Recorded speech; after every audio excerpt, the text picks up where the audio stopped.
ಬರೀ ಧರ್ಮೇಂದ್ರ ಪ್ರಧಾನ್ ರಾಜೀನಾಮೆ ಅಲ್ಲ ಅಥವಾ ಸಾವನ್ನಪ್ಪದಂತವರಿಗೆ ಪರಿಹಾರ ದಾಖಲಾಗಿದ್ದಂತ ಪ್ರಕರಣ ವಾಪಸ್ ಪಡೆಯುವಂತದ್ದಲ್ಲ.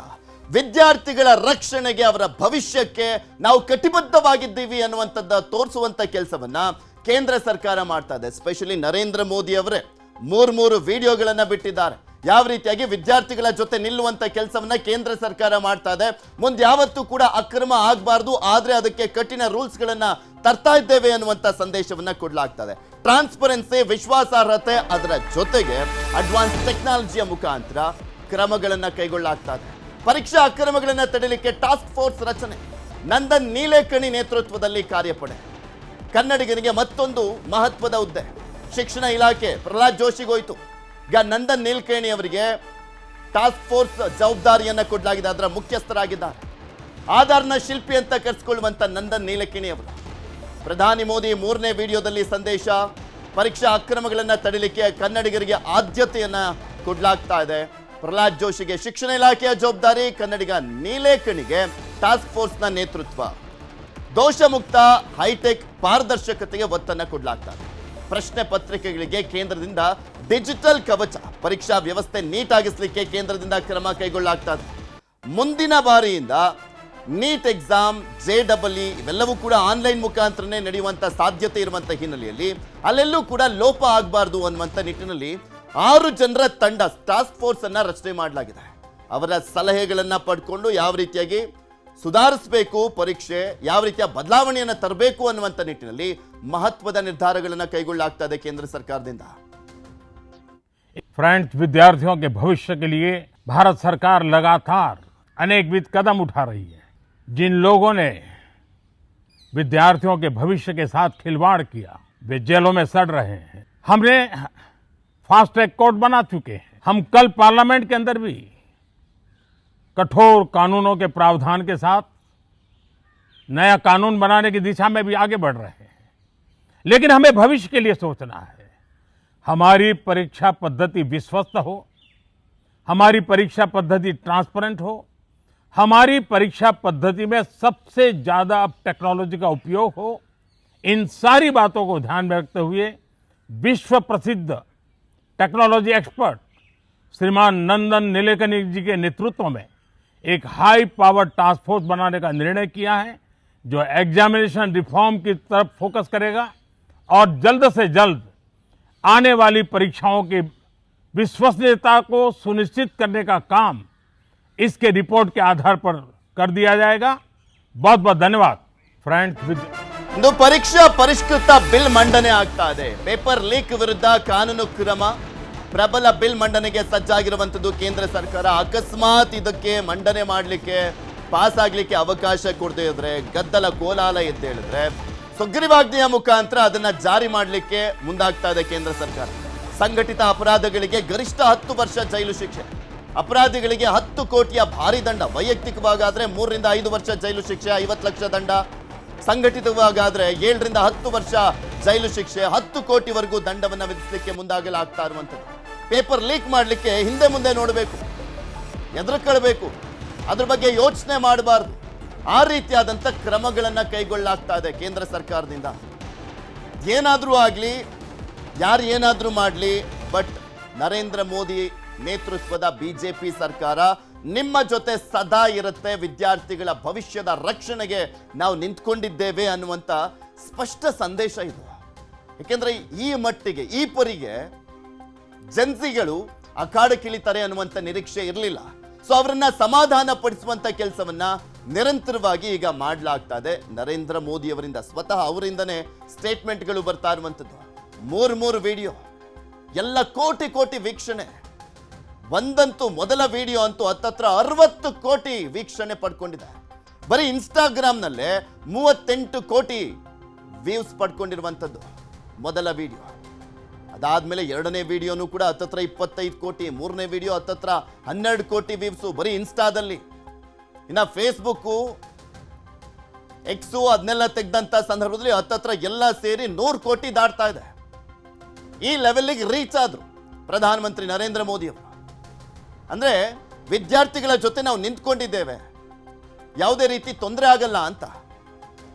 ಇದೆಲ್ಲದ್ರ ಬಗ್ಗೆ ಇನ್ನಷ್ಟು ಮಾಹಿತಿಯನ್ನ ಕೊಡ್ತಾ ಹೋಗ್ತಾರೆ ನನ್ನ senior colleague Sharmita Shetty, news desk ಇಂದ ನೇರ ಸಂಪರ್ಕದಲ್ಲಿ ಜಾಯ್ನ್ ಆಗಿದ್ದಾರೆ. ಶರ್ಮಿತಾ, ನೋಡ್ತಾ ಇದ್ವಿ ಸ್ಪೆಷಲಿ ನರೇಂದ್ರ ಮೋದಿ ಅವರೇ ವಿಡಿಯೋ ಮಾಡ್ತಾ ವಿದ್ಯಾರ್ಥಿಗಳ ಜೊತೆ ನಾವು ನಿಂತಿದ್ದೀವಿ, ಬರೀ ಪ್ರಧಾನ ರಾಜೀನಾಮೆ ಅಲ್ಲ ಅಥವಾ ಸಾವನ್ನಪ್ಪದಂತವರಿಗೆ ಪರಿಹಾರ ಅಲ್ಲ, FIR ಅನ್ನ ವಾಪಸ್ ಪಡೆಯುವಂಥದ್ದು ಮಾತ್ರ ಅಲ್ಲ, ನಮಗೆ ಇಂಪಾರ್ಟೆಂಟ್ ಇರುವಂಥದ್ದು ವಿದ್ಯಾರ್ಥಿಗಳ ಭವಿಷ್ಯ. ಮುಂದೆಂದೂ ಕೂಡ ಈ ರೀತಿಯಾಗಿ ಆಗಬಾರ್ದು ಅನ್ನುವಂಥ ನಿಟ್ಟಿನಲ್ಲಿ ಟಾಸ್ಕ್ ಫೋರ್ಸ್ ಅನ್ನ ಕೂಡ ರಚನೆ ಮಾಡ್ತಾ ಇದ್ದೇವೆ ಅಂತ ಹೇಳುವ ಮುಖಾಂತರ ಜನ್ಸಿಗಳನ್ನ ಸೆಳೆಯುವಂತ ನಿಟ್ಟಿನಲ್ಲಿ, ಜನ್ಸಿಯನ್ನ ಮನವೊಲಿಸುವಂತ ನಿಟ್ಟಿನಲ್ಲಿ, ಜನ್ಸಿಗಳ ಪರವಾಗಿದ್ದೇವೆ ಎನ್ನುವಂತ ಮೆಸೇಜ್ ಅನ್ನ ಯಾವ ರೀತಿಯ ಪಾಸ್ ಮಾಡ್ತಿದ್ದಾರೆ? ಫೈನ್ ಪೃಥ್ವಿ, ಜೆನ್ಸಿಗಳಿಂದ ಏನೂ ಆಗಲ್ಲ, ಬರೀ ಟೆಕ್ನಾಲಜಿ ಅಷ್ಟು ನಂಬ್ಕೊಂಡಿದ್ರೆ ದೇಶಾದ್ಯಂತ ಇವರು ಹೋರಾಟ ಮಾಡೋದ್ರಿಂದ ಅದರ ಇಂಪ್ಯಾಕ್ಟ್ ಏನೂ ಆಗಲ್ಲ ಅಂತ ಚರ್ಚೆ ಮಾಡ್ತಾ ಇದ್ದವರಿಗೆ ಒಂದು ದೇಶಾದ್ಯಂತ ತಮ್ಮ ಹೋರಾಟದ ಮುಖೇನ ಹಲ್ಚಲ್ ಎಬ್ಸಿ ಉತ್ತರವನ್ನು ಕೊಟ್ಟಿದ್ದಾರೆ ಜೆನ್ಸಿಗಳು.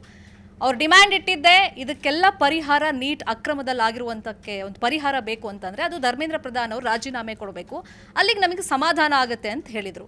ಅದರ ಮುಂದುವರೆದ ಭಾಗವಾಗಿ ನಾವು ನೋಡ್ತಾ ಇದ್ವಿ, ಧರ್ಮೇಂದ್ರ ಪ್ರಧಾನ್ ಅವರ ಹೊಣೆಗಾರರನ್ನಾಗಿ ಮಾಡೋದಕ್ಕೆ ಕೇಂದ್ರ ಸರ್ಕಾರಕ್ಕೆ ಇಷ್ಟ ಇಲ್ಲದೆ ಇದ್ರೂ ಕೂಡ ಹೋರಾಟಕ್ಕೆ ಮಣಿದು ಫೈನಲಿ ರಾಜೀನಾಮೆಯನ್ನು ಪಡ್ಕೊಂಡ್ಮೇಲೆ ವಾಟ್ ನೆಕ್ಸ್ಟ್ ಅಂತ ಬಂದಾಗ ಕೇಂದ್ರ ಸರ್ಕಾರ ಒಂದು ಎಚ್ಚರಿಕೆಯ ಹೆಜ್ಜೆಯನ್ನು, ಜಾಣ ಹೆಜ್ಜೆಯನ್ನು ಇಲ್ಲಿ ಇಡ್ತಾ ಇದೆ ಅಂದರೆ ತಪ್ಪಾಗೋದಿಲ್ಲ. ಕಾರಣ ಏನು?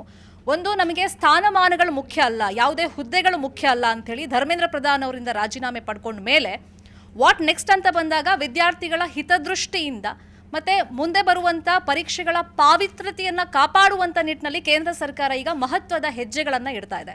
ಅದರ ಭಾಗವಾಗಿ ಟಾಸ್ಕ್ ಫೋರ್ಸ್, ಅದು ಹೈಲಿ ಪವರ್ಡ್ ಟಾಸ್ಕ್ ಫೋರ್ಸನ್ನು ಕೇಂದ್ರ ಸರ್ಕಾರ ರಚನೆ ಮಾಡಿದೆ.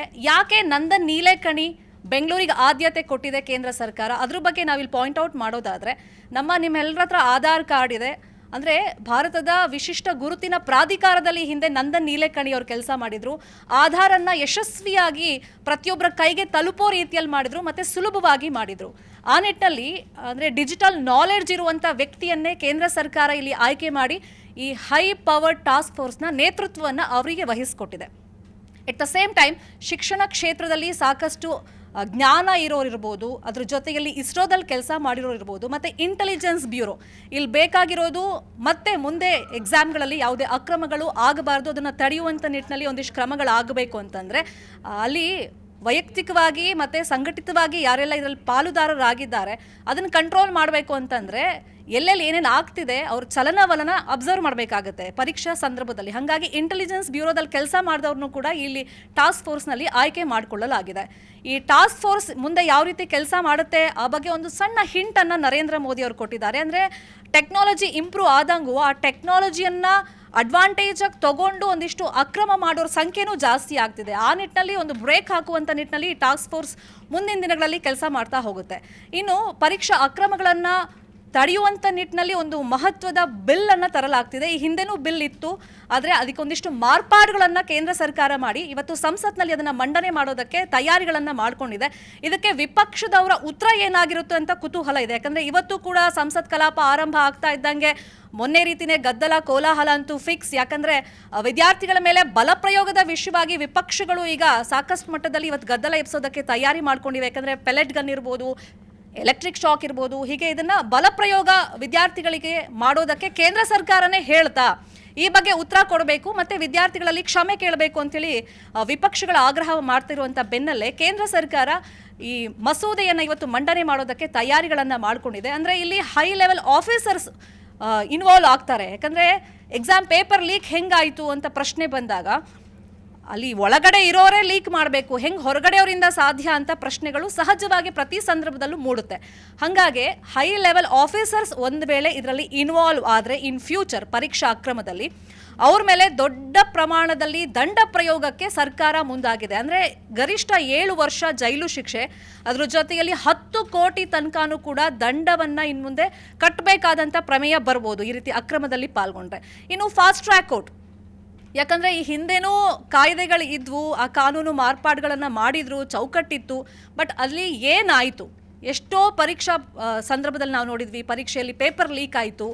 ಅಪರಾಧಿಗಳಿಗೆ ಎಂಥ ಶಿಕ್ಷೆ ಕೊಟ್ಟಿದೆ ಸರ್ಕಾರ, ಕಾನೂನು ಏನು ಶಿಕ್ಷೆ ಕೊಟ್ಟಿದೆ ಅಂತ ಒಂದು ಪ್ರಶ್ನೆಗಳು ಬಂದಾಗ ಇನ್ನು ಮುಂದೆ ಸಾರ್ವಜನಿಕ ಪರೀಕ್ಷೆಯಲ್ಲಿ ಏನಾದರೂ ಈ ರೀತಿ ಅಕ್ರಮಗಳು ಕಂಡು ಬಂದರೆ ಅಂಥವ್ರಿಗೆ ಒಂದು ಕಟ್ಟುನಿಟ್ಟಿನ ಕಾನೂನು ಚೌಕಟ್ಟನ್ನು ಕೇಂದ್ರ ಸರ್ಕಾರ ಮಾಡೋಕ್ಕೆ ಹೊರಟಿದೆ. ಇನ್ನು ಮುಂದೆ ಎಕ್ಸಾಮ್ ಇರುವಂತಹ ಸಂದರ್ಭದಲ್ಲಿ ಪೇಪರ್ ಲೀಕ್ ಇರಲಿ, ಅದ್ರ ಬಗ್ಗೆ ಯೋಚನೆನೂ ಮಾಡಬಾರ್ದು ಯಾರು ಕೂಡ. ಅಕ್ರಮದಲ್ಲಿ ತಮ್ಮನ್ನು ತಾವು ತೊಡಗಿಸಿಕೊಳ್ಳಬಾರ್ದು ಅನ್ನೋ ನಿಟ್ಟಿನಲ್ಲಿ ಕೇಂದ್ರ ಸರ್ಕಾರ ಈ ಮಹತ್ವದ ಒಂದು ಕಾಯ್ದೆಯನ್ನು ತರೋದಕ್ಕೆ ಈಗ ಮುಂದಾಗಿದೆ. ಸೊ ಇವತ್ತು ಸಂಸತ್ನಲ್ಲಿ ಈ ಬಗ್ಗೆ ಯಾವ ಥರ ಕೋಲಾಹಲ ಹೇಳುತ್ತೆ ಅನ್ನೋದನ್ನ ನೋಡಬೇಕು. ಇನ್ನು ಫಾಸ್ಟ್ ಟ್ರ್ಯಾಕ್ ಕೋಡ್ ಅಂದರೆ ಈ ಹಿಂದೆ ನಾವು ನೋಡ್ತಾ ಇದ್ವಿ ಕೋರ್ಟು ಕಚೇರಿ ಅಂತಂದ್ರೆ ಎಷ್ಟು ವರ್ಷ ಆಗುತ್ತೆ, ಏನು ಶಿಕ್ಷೆ ಆಯಿತು ಅಂತಲೂ ಕೂಡ ಎಷ್ಟೋ ಜನ ಗೊತ್ತೇ ಆಗೋದಿಲ್ಲ. ಬಟ್ ಅದ್ರಲ್ಲಿ ಸಫರ್ ಆಗೋದು ವಿದ್ಯಾರ್ಥಿಗಳು. ಹಾಗಾಗಿ ಫಾಸ್ಟ್ ಟ್ರ್ಯಾಕ್ ಕೋರ್ಟನ್ನು ನಿರ್ಮಾಣ ಮಾಡಿ 3 ತಿಂಗಳಲ್ಲೇ ವಿಚಾರಣೆ ಆಗಬೇಕು, ಶಿಕ್ಷೆ ಪ್ರಮಾಣ ಪ್ರಕಟ ಆಗಬೇಕು ಅಂತೇಳಿ ಕೇಂದ್ರ ಸರ್ಕಾರ ಆ ಕಾಯ್ದೆಯನ್ನು ಮಂಡನೆ ಮಾಡೋದಕ್ಕೆ ತಯಾರಿಗಳನ್ನು ಮಾಡ್ಕೊಂಡಿದೆ. ಪೃಥ್ವಿ, ಓಕೆ, ಧನ್ಯವಾದ ಶರ್ಮಿತಾ ನಿಮ್ಮೆಲ್ಲ ಮಾಹಿತಿಗಾಗಿ. ಇಲ್ಲಿ ಪ್ರಮುಖವಾಗಿ ನಾವು ನೋಡ್ದಾದ್ರೆ ಇದು ಒಂದ್ ಕಡೆ ಇವತ್ತು ಮಸೂದೆ ಮಂಡನೆ ಆಗ್ತಾ ಇದೆ. ಇದನ್ನ ಇನ್ನಷ್ಟು ಡಿಗ್ ಮಾಡ್ತಾ ಏನಾದರೂ ವಿರೋಧ ಪಕ್ಷಗಳು ಮುಂದಾಗಿದೆ ಆದ್ರೆ ತಮ್ಮ ಕಾಲ್ ಮೇಲೆ ತಾವೇ